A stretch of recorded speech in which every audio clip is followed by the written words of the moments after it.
Hi there, my name's Will, and this is the first video that I'm going to create myself.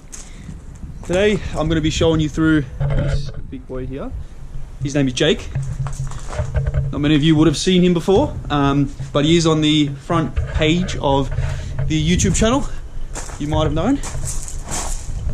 He does look very similar to Fat Man, who's sitting right beside him here, but he is actually 2 years younger, which is surprising because he looks a little bit older. That's only because we do have the 22B body kit on Fat Man over here, but this one, still an absolute ripper.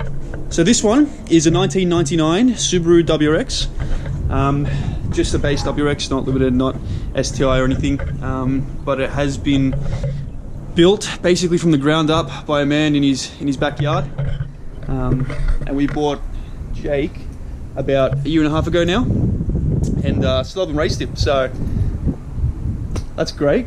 We're just getting back into it because with all the COVID stuff, we haven't been able to. And he's absolutely dirty because he's been sitting under the carport for a good number of months now, just haven't been driven. But yeah, here we are. This is the internals.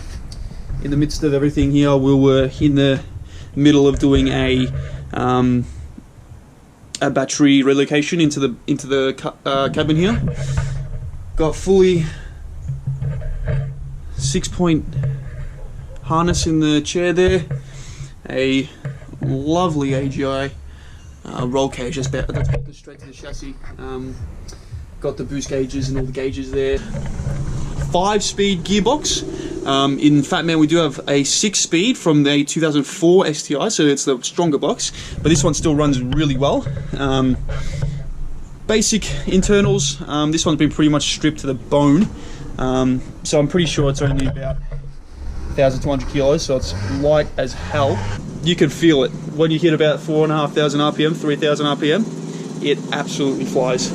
But you guys will see that because on Sunday we're going to be taking it to another track. Here's Dad now. Show off. As I was saying, we're going to be taking Jake this time on a trip around Rob Roy, which is the oldest hill climb in Victoria, and I believe in Australia too. But yeah, that's going to be interesting. See how she runs. As you can see, we're pretending to be race car drivers because we do have the little racing stickers on the side of the car here. Unfortunately not on Fat Man yet because we didn't order enough, but apart from that, we're trying to be some people that we're not, but you know. So I'll give you a little bit of an introduction into Jake here. Yeah, so this car has been heavily modified to another Time Attack track spec. We're running turbo back exhaust. We've got new brakes, extremely fat tires. Look at these things. They are super grippy and they're really great. And because we're only doing really hill climbs, Time Attack, a little bit of circuit stuff here and there, what we plan to, they're really good at lower temperatures as well. Improve the intercooler. We've actually changed it to a front mount. Had to cut and roll the fenders because of the fat tires. We might even end up doing another wide body kit because they just look so mean. Look at that. It looks oh, you can't beat them. You can't beat them. But Jake absolutely, he still looks extremely mean. You might wonder, you know, why we named him Jake and Fat Man here. Some of you might know that it is an homage to the good old 1970s crime drama TV show, Jake and the Fat Man.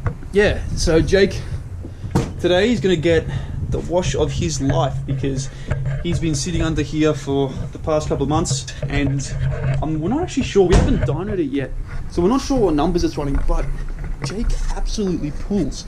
I think it's safe to say that he actually pulls harder than the Fat Man behind me because I've had a little squirt down the street here, and he's a beast. He's a beast. And another thing to note as well is when I do fire up, and you guys will hear that a little bit later on, it's very quiet too, like really quiet. Not like Fat Man behind me. cracks and popples and stuff like that. But Jake is a little bit more under the radar, a little bit low key. With this one, it's quiet, but it's deadly, you know? Just like my farts.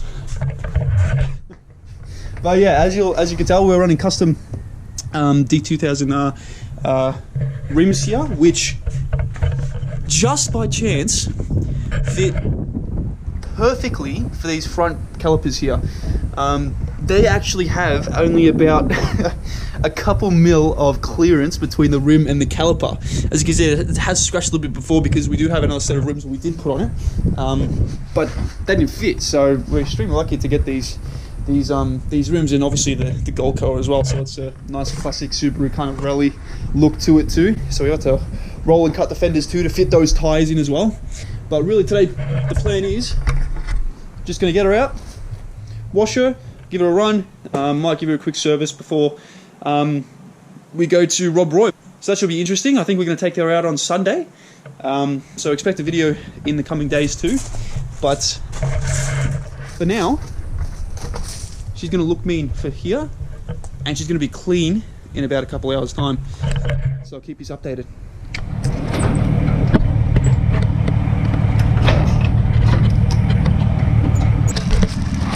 Oh yeah, straight out.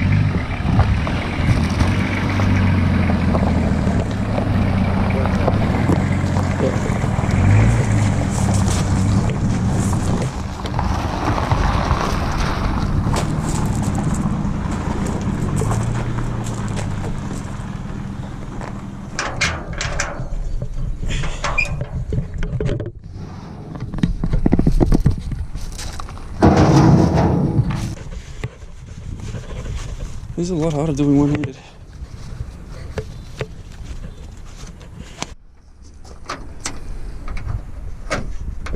We definitely escaped the pretty happy with it. I was expecting to be there. Yeah, I disconnected it. No, it's just the clutch. A little bit of an update. We've just taken the car off the trailer.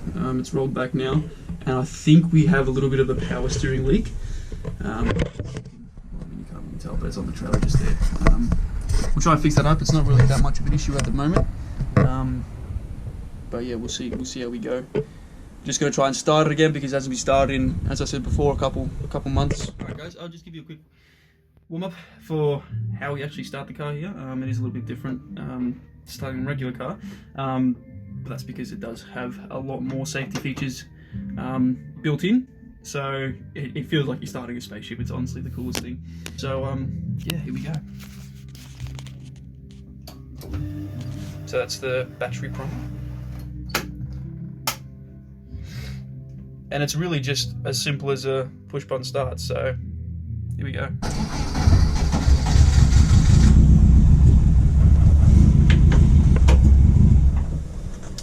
No, she's dead. Let me try again.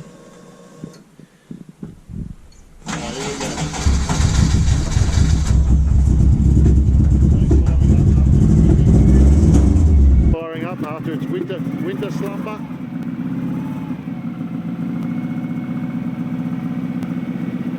Started pretty good. A little bit of a misfire there.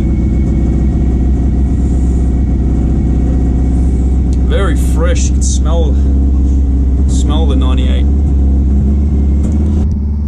I'll just idle her for about 2-3 minutes, just on 2000 RPM, just to warm the engine nice and easy, because if I drop it below that, it'll probably stall itself because it hasn't been started so long. As you can tell, the engine is still very cold, and it is coughing and spluttering a little bit because it hasn't started in a while, but it should be good. And while the car is warming up, I'll just explain what we're going to do today. So the plan is, now that we've found that there is a little bit of a leak of, I'm going to say a little bit, it's a pretty big leak of power steering fluid. We're going to try and, first things first, just make sure the car's clean. We'll get it up on the hoist in the shed, make sure all the fluids are there. I think we looked at it just before, the engine oil was just a little bit black, a little bit thick. Might need to change the oil on that. We're just trying to now make sure it runs really well, and really just make sure it's going to be able to handle a bit more higher RPMs and, you know, a bit more runtime, especially on the weekend when we take it out. Still planning on getting it there, but we only got a couple of days to make sure this is all done, so hopefully we can get there in time. Yeah, really, after that, it's just a matter of getting there, so hopefully see you soon. So I'll show you right now, that's the aftermath of Jake sitting on the trailer for a little while. So that's the big, we've got a big power steering leak there, which is that reddish kind of fluid that you see there. It's pretty low in the car, so we're gonna have to fill that up as well. And I think it's got a little bit of a rear diff leak, which shouldn't be too much of a worry about. I think that's had it since we bought it, but now it's really just making sure all those fluids stay in the car. We don't want any fluids to come out.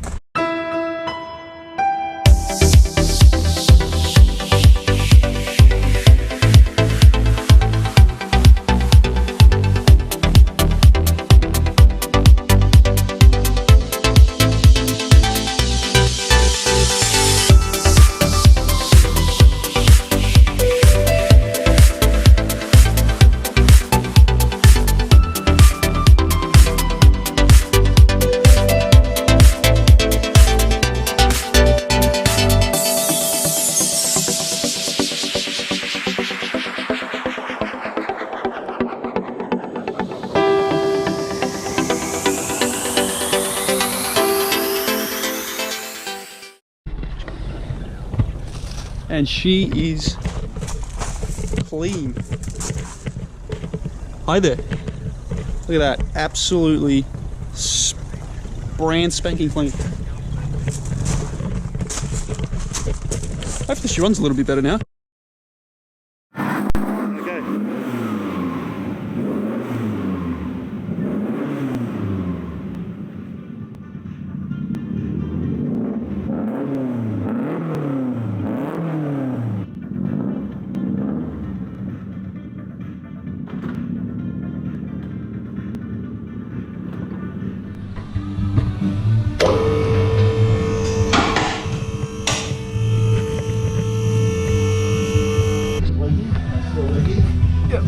Diff leak.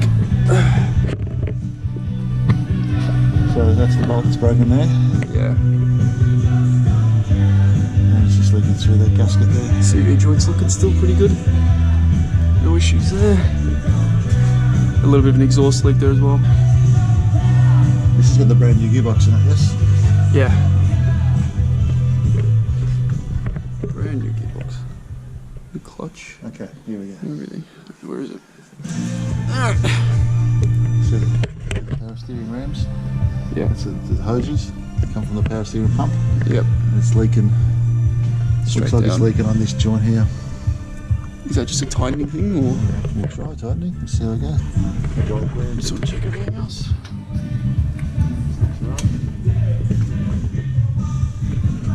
No other real leaks. Still no one here.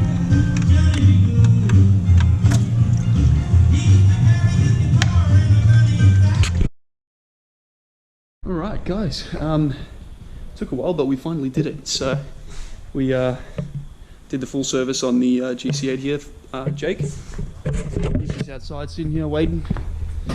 It is currently about 9 o'clock at night, and we got everything that we wanted to get done.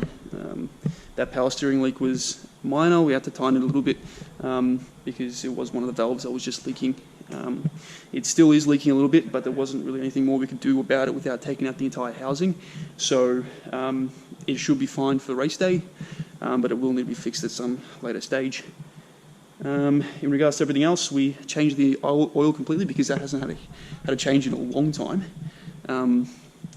So did that, took it for a quick spin, made sure it run well, gave it through a full heat cycle, and checked the tyre pressures, lug nuts, really anything that was wobbly or anything, and everything worked great. So can't wait for race day, so should be good.